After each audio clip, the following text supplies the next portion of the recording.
Wouldn't it be great if you could print your own money, as much of it as you liked? Well, that's what we've been doing in Brixton for the last 2.5 years. But before I explain how and why, I just want to take a step back and just look at money in a bit more detail. Let's just go back for a sec. I've got some money in my wallet. I've got a slight problem, though. I've only got notes of one denomination. I've got tenors. I'd really like to have some change. Some pound coins would be useful. So I'm wondering if anybody might be able to help me out. Now, if I gave you one of my tenors, who would be willing to give me some pound coins and a £5 note? Anybody reckon they could help me out? Like to put your hands up? Okay. Yeah, okay. I see a couple of hands. Great. But just to make it a bit more complicated, I've actually got 4 kinds of £10 note in my wallet. And I'm interested to know which ones you'd be willing to accept. So just have a look at these and just have a think. From numbers 1, 2, 3, and 4, which would you be happy to accept off me in return for your pocket full of change? Okay, and just remember which ones you feel comfortable about. Okay, and I'd just like to get a show of hands. I know you've probably all forgotten which one was which. Let's go back. Okay, so who would be happy to accept number 1 from me in return for their pocket full of change? Okay, a high degree of confidence in number 1. What about number 2? Not quite so sure about number 2. Number 3? Really not much confidence about that. What about number 4? Dear, oh dear. Okay. The interesting thing is, of course, they're all money. They all have some value. Let's have a look at them in more detail. Number 1, note of the realm. Not surprising, most of you are willing to accept that. It fulfills all the qualities of a successful currency. It's widely accepted, it's very familiar, it's a very convenient form of exchange. You know you can redeem it at face value. Number 2, this is of course a Scottish £10 note. It's legal tender all over the UK. Absolutely no reason why you shouldn't have all accepted it. But it's just that little bit less familiar, and people aren't quite so sure about it. Still worth £10 though. This is a Brixton £10 note. I will talk a bit more about what this means later on. Now, you might think this wouldn't have been very much use to you if you don't live in Brixton, but in actual fact, this happens to have one of Brixton's rather more famous ex-residents on the other side, someone by the name of David Bowie. And because of that, these are quite popular on eBay, and they actually change hands at a little bit above face value. So if you had accepted this off me in return for my change, you may have had to have gone to a bit of extra effort, but you'd have definitely got your money back, probably plus some. Now then, a very few of you were happy to accept this note. Actually, this is one of Banksy's, the Bristol-based street artist Banksy's defaced or die-faced tenors. And whilst you might say this isn't currency, in fact, if you'd accepted this off me for your change, that would have been a pretty shrewd investment because these change hands for well over £100. All I'm trying to show here is that money is about familiarity, it's about value, it's about exchange, it's about convenience. There is, of course, something else I could have offered you, and Doran did refer to this. How about if I just presented you with an IOU?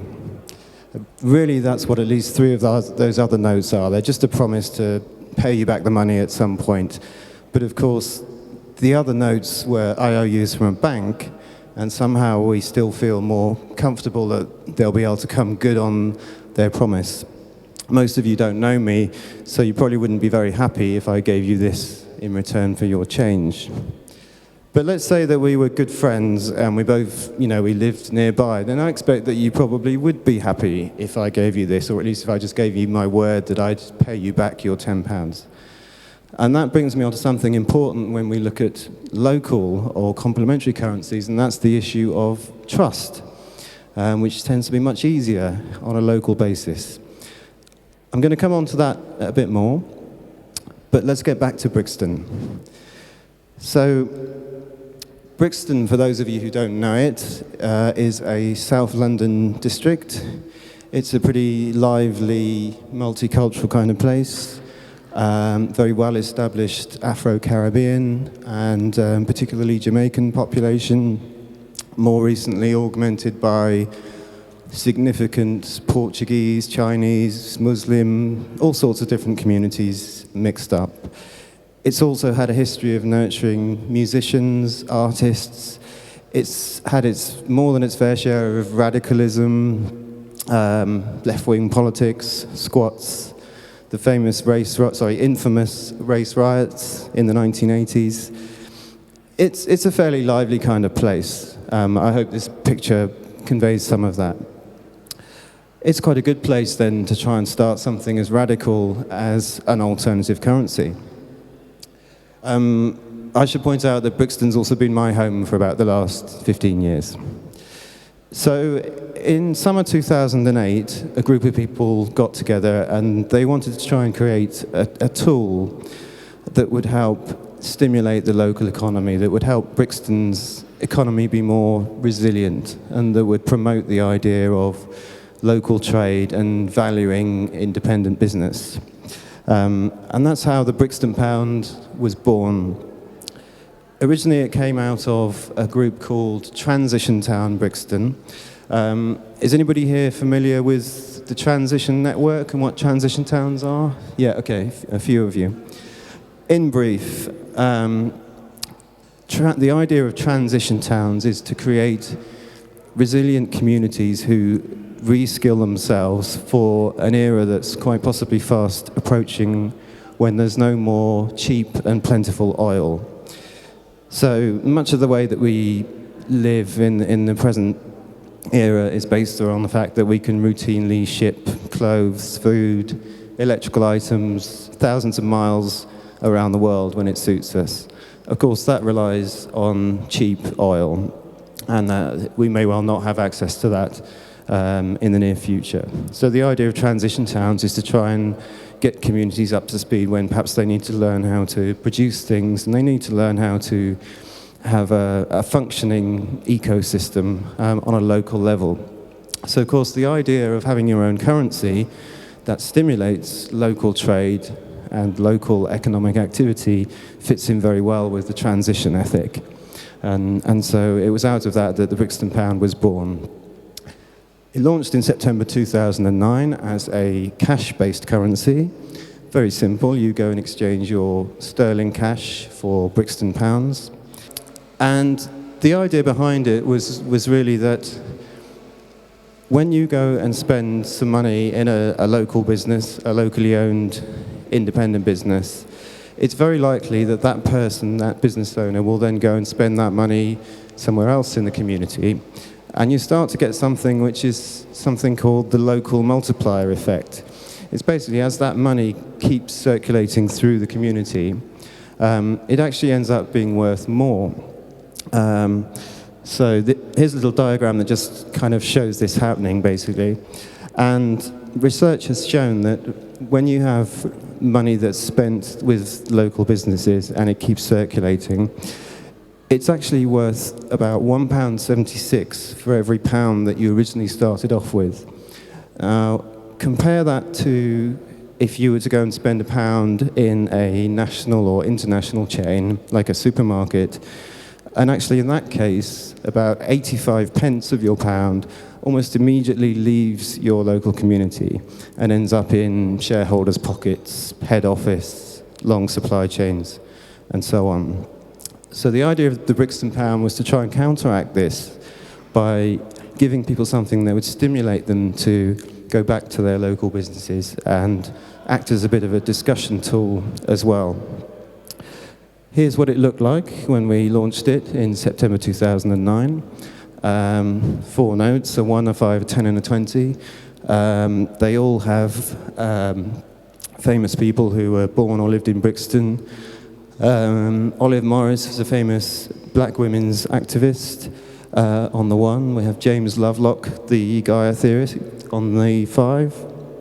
CLR James on the 10, a Jamaican writer. And Vincent van Gogh on the 20. What's he doing there, you might ask? He did actually live in Brixton, I think, for about 18 months during his formative years. The original notes had an expiry date of 2 years because we weren't sure if the scheme would take off. So we released some new designs last September, and there you'll see David Bowie on the 10 that I was talking about earlier. Now, there are some problems with cash and a cash-based alternative currency. One of the issues is that it's very difficult to track. So we know that there are just shy of 50,000 Brixton Pounds in circulation. But we have no idea how many times they may have circulated, what the speed of circulation is, or indeed how many of them have maybe left Brixton forever and ended up on people's walls as souvenirs. Because I do think they look quite nice. So this is a problem because it makes it very difficult for us to tell what the economic effect of the Brixton Pound might actually be. There's another even more fundamental problem with having a cash-only currency. And that's that many of us don't use cash. We're now so used to using our credit cards in so many situations. We found that usage of the Brixton Pound plateaued after about 6 months because people just found the idea of going to the cash point, then changing their sterling into Brixton Pounds, too much trouble, got put in the too difficult pile. So, of course, people use credit cards. Credit cards may be very convenient for you as a customer. If you're a budding business or a micro enterprise, or particularly perhaps something like a market trader, credit cards are a nightmare. You've got to rent a terminal from the credit card broker. You may well need an extra phone line. Then, of course, you're being charged transaction fees, sometimes up to 3.5% on every payment that you take. So it's a bit of a problem. So at the Brixton Pound, we started thinking, wouldn't it be great if we could come up with an e-currency that would give some of our local businesses a cheaper alternative to credit cards, and also, of course, a scheme that's not run by a global banking chain. So we hatched a plan to launch a mobile payment scheme that only uses text messages. So both you, the customer, and the retailer only need a phone. Here is a very short video that I made that shows how it works. So I thought I'd go down to the market and get some vegetables today, and I'm going to show you how you can actually pay for things with nothing more than your mobile phone and a text message using electronic Brixton Pounds.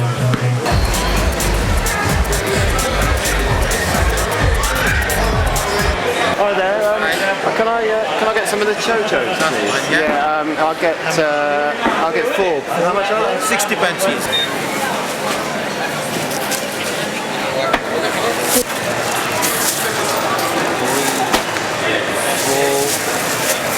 There you go. So I'll just send you the text. Just do my PIN. And it's Sana Foods, isn't it? That's right. That's yeah. Okay.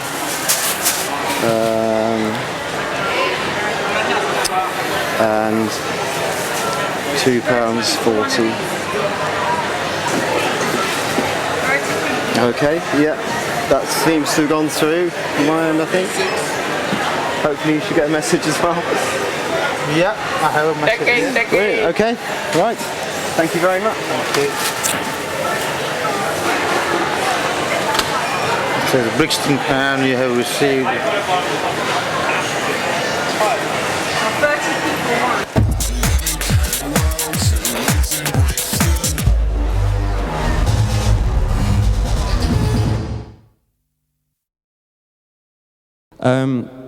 So that's Pay by Text, which we launched late last September. It basically all starts with everyone who uses the system having an online account, which you can then transfer credit into, maybe from a normal bank account. But this is where the similarity ends, because every time people transfer funds into their electronic Brixton Pound account, they get a 10% bonus. So you put £10 in, you get 11 Brixton Pounds. Okay, so now you've got some credit. Let's say you want to go and buy some apples. Go down to the market, speak to your friendly local apple seller, and you just send a text and transfer some credit into his account. He gets a text confirmation, you get the apples. He then pays a very small transaction fee, which helps the Brixton Pound absorb its running costs, and there we go. The process takes about 2 or 3 seconds, as you saw in the video. So our apple seller has now got some credit that he'd like to spend. Let's say maybe he's quite an ambitious apple seller, so he thinks, okay, I need a website. I need to do some online marketing and build up trade. So he finds a local web designer who also accepts the electronic Brixton Pound, and they're able to do business in exactly the same way. Now, maybe our local web designer does need some kind of product or service that can't be bought in Brixton, if indeed such a thing exists. So he needs to get his credit back into sterling. That's absolutely fine. He can transfer and get sterling, but he then has to pay a 10% tax. And that's very important because we've created this bonus that is an incentive for people spending the electronic Brixton Pound. But that bonus only exists inside the scheme. So it's also an incentive to people to keep spending locally and to keep that money recirculating locally. Because as soon as they need to take it outside the scheme, then of course we have to get that bonus back. The reason for this is because the Brixton Pound, both the cash and the electronic scheme, are sterling-backed currencies. So for every Brixton Pound in circulation, there's always a sterling pound that sits in our reserve account.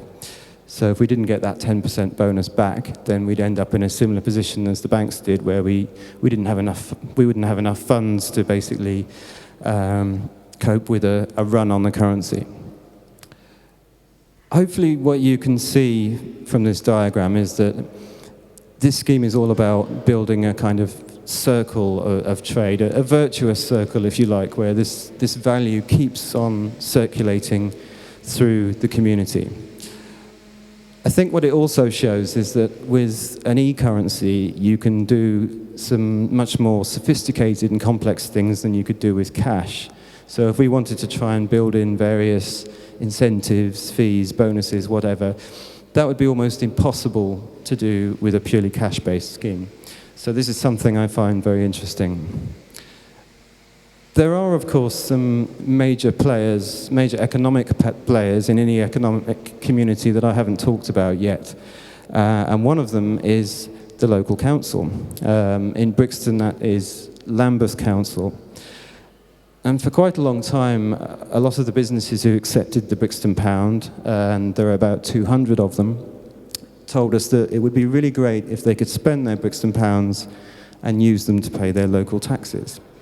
So we've been talking to the council, and we're hoping to launch a scheme that allows them to do that this year, so that they'll be able to pay their business rates directly in electronic Brixton Pounds. Now, of course, then, that means that the council ends up with rather a large stock of Brixton Pounds. So what are they going to do with them?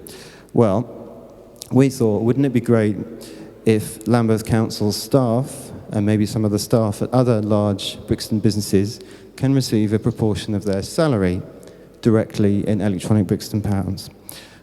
So we're currently working on a project to do this, and this is expected to launch this summer. So Lambeth will then be able to give their staff this option of receiving a small amount of their monthly salary directly into a Brixton Pound e-currency account. Of course, that then gives them some spending power to go out and start making more local transactions, and then we really start to see this circle start to build up into something meaningful. What I find particularly exciting about this, if you look at how this scheme is structured, every time people put some money into this scheme, they get a 10% bonus. Effectively, that's new money, that's new value that then starts circulating through the community and benefiting the community. Now, previously, if you didn't have a scheme like this, really the only other people in the UK who can create new wealth are the banks. This scheme has made it possible for us to do that and to do it in a way that benefits the community. I think that is some kind of small revolution.